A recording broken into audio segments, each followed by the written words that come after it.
Ya estoy con Pablo Serpa, psicólogo clínico, a quien tengo que saludar en primer lugar y pedirle de inmediato, porque he escuchado, Pablo, que algunos volvieron de vacaciones y ya a poco y nada de aquello están cansados. ¿Cómo manejar además el estrés, no solo del trabajo, sino que además de la vuelta a clase y de la escuela? ¿Cómo estás, Pablo? Hola, ¿cómo estás? Mira, en realidad lo que tiene que ver con este super lunes o super martes, como dependiendo de cada uno cuando entra a trabajar o estudiar, tiene que ver mucho con la sobreexigencia que nosotros nos hacemos sobre las cosas que tenemos pendientes.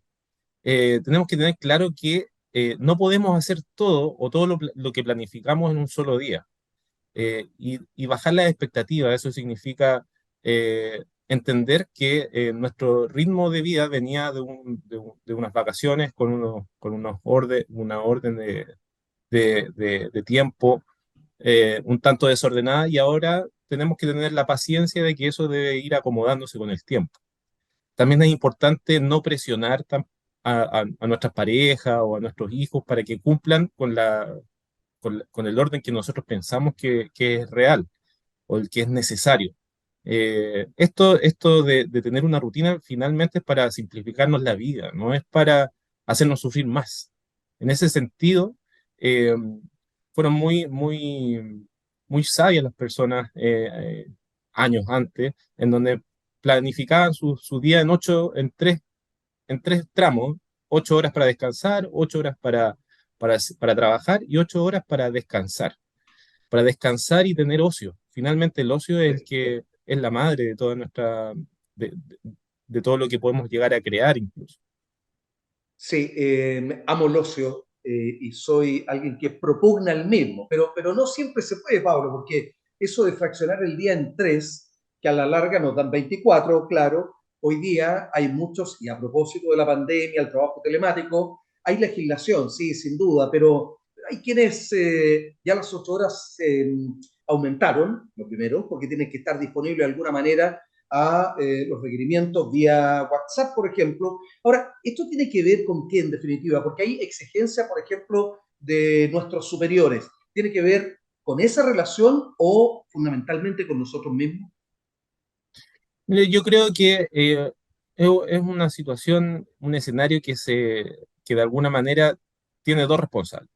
Por un lado, las estructuras organizacionales, en donde también es nueva en esta nueva metodología de trabajo y finalmente hace que todo se vuelva urgente, que todo se vuelva importante y eso significa que tienes que 24/7, el contestar famoso 24/7. 24/7, claro. Cosa que no tiene el otro hemisferio del planeta, que ya tienen un training y son súper claros en su horario. De hecho, hay normativas al respecto.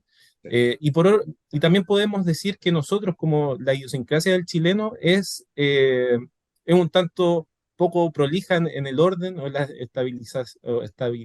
establecer límites. O sea, decir, mira, de tal hora a tal hora yo voy a estar almorzando, o quizás nosotros mismos lo hacemos que esos horarios no se cumplan. O sea, por ejemplo, estoy almorzando y de repente estoy viendo el celular, a ver si me mandó un mensaje el jefe y contesto en mi horario de almuerzo. Entonces también mal acostumbramos de alguna manera al- a nuestra jefatura o la estructura organizacional. Perdona, y a propósito lo mismo entonces en estos minutos que nos quedan, ¿cuáles son las recomendaciones? Ya desprendo de tu último comentario que cuando estoy almorzando tengo el derecho a ese tiempo y por lo tanto puedo, sin temor o el riesgo a pensar que por no contestar puedo perder el trabajo o una sanción de parte de mi jefe, no deberá hacerlo. Claro. O sea, no, tienes que ser lo suficientemente profesional también para poder plantear una conversación con tu jefatura en ese plano.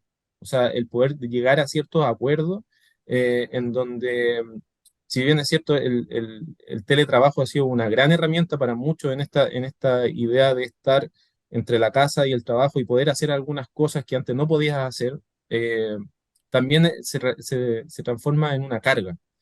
Y el trabajo en la conversación, y súper importante ahí el líder, el poder entender que el que está al otro lado de la pantalla también debe tener una vida y debe tener espacio para poder rendir más. De hecho, tienes que tener la percepción como líder de un equipo en que si tienes a tu persona fundida, no te va a rendir.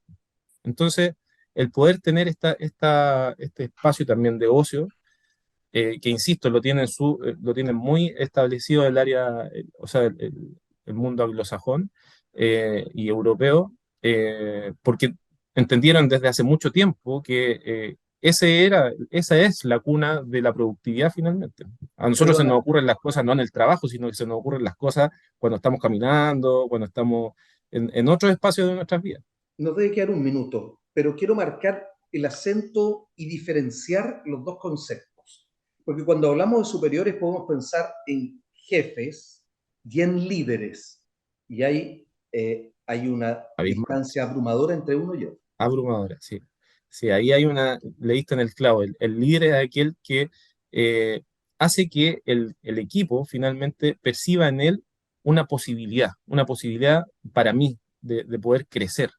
En cambio, una jefatura es aquel que tiene la autoridad por defecto de una estructura organizacional, por una ley, en el caso de los empleados públicos, por el estatuto administrativo, en el caso del mundo privado, por el código del trabajo, pero el líder es aquel que te inspira, aquel que finalmente logra que tú entiendas que está ahí para tu servicio, no para el líder está al servicio del equipo, no el equipo al servicio del jefe, que esa es la diferencia. El jefe cree que el equipo está a su servicio.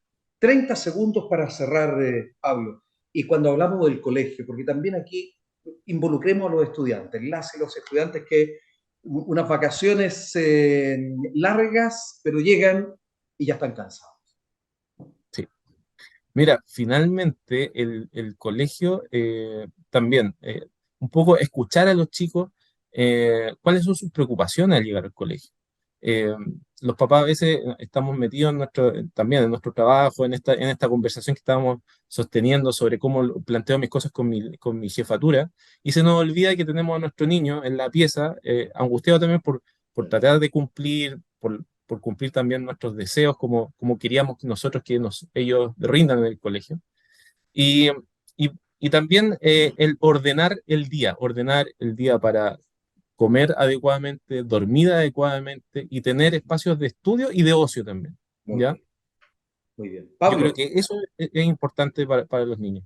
te agradezco que nos hayas acompañado en esta edición de noticias, entregándonos algunos datos, recomendaciones de cómo manejar el estrés del trabajo y de la escuela. ¿Te parece si nos reunimos en una próxima ocasión? Porque creo Sí, que hay mucho más por aprender. sí, hay mucho tema que queda abierto en esta conversación que sería Perfecto. genial que pudiésemos seguir Bien, pues. conversando. Gracias, Pablo.